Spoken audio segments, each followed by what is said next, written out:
वेद ईश्वरीय हैं या मानव निर्मित? वेद मानव निर्मित है या ईश्वर प्रणीत? वेद का स्वरूप क्या है? इस महत्वपूर्ण प्रश्न का स्पष्ट उत्तर आर्गवेद में इस प्रकार है। वेद परमेश्वर के मुख से निकला हुआ परावाक है। वह अनादि एवं नित्य कहा गया है। वह अपौरुषेय ही है। इस विषय में मनुस्मृति कहती है कि अति प्राचीन काल के ऋषियों ने उत्कट तपस्या द्वारा अपने तपपूत हृदय में परावाक वेद वाङ्मय का साक्षात्कार किया था। अथ वे मंत्र दृष्टा ऋषि कहलाए। ऋषियो मंत्र द्रष्टार। बृहदारण्यकोपनिषद में उल्लेख है, अस्य महतो भूतस्य निश्वसित मेतद्य ऋग्वेदो यजुर्वेद सामवेदोत्थर्वाग्रस। अर्थात उन महान परमेश्वर के द्वारा सृष्टि प्राकट्य होने के साथ ही ऋग्वेद, यजुर्वेद, सामवेद और अथर्ववेद निश्वास की तरह सहज ही बाहर प्रकट हुए।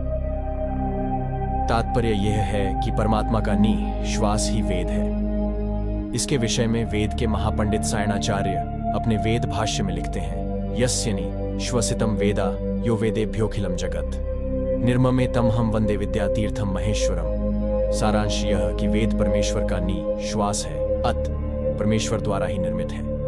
वेद से ही समस्त जगत का निर्माण हुआ है, इसीलिए वेद को अपौरुषेय कहा गया है। सायणाचार्य के इन विचारों का समर्थन पाश्चात्य वेद विद्वान प्रोगविल्सन, प्रो मैक्समुलर आदि ने अपने पुस्तकों में किया है। प्रोगविल्सन लिखते हैं कि सायणाचार्य का वेद विषय ज्ञान अति विशाल और अति गहन है, जिसकी समकक्षता का दावा कोई भी यूरोपीय विद्वान नहीं कर सकता।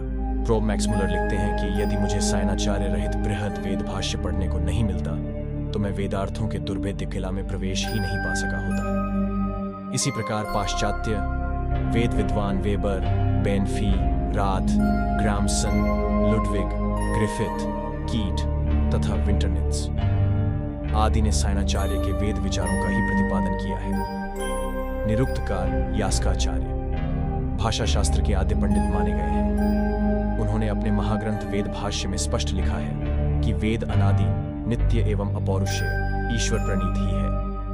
उनका कहना है कि वेद का अर्थ समझे बिना केवल वेद पाठ करना पशु की तरह पीठ पर बोझा ढोना ही है, क्योंकि अर्थ ज्ञानहित शब्द, मंत्र, प्रकाश, ज्ञान नहीं दे सकता। जिसे वेद मंत्रों का अर्थ ज्ञान हुआ है, उसी का लौकिक एवं पारलौकिक कल्याण होता है। ऐसे वेदार्थ ज्ञान का मार्ग दर्शक निरुक्त है। जर्मनी के वेद विद्वान प्रो मैक्समुलर कहते हैं कि विश्व का प्राचीनतम वाङ्मय वेद ही है, जो दैविक एवं आध्यात्मिक विचारों को काव्यमय भाषा में अद्भुत रीति से प्रकट करने वाला कल्याण प्रदायक है। वेद परावाक है।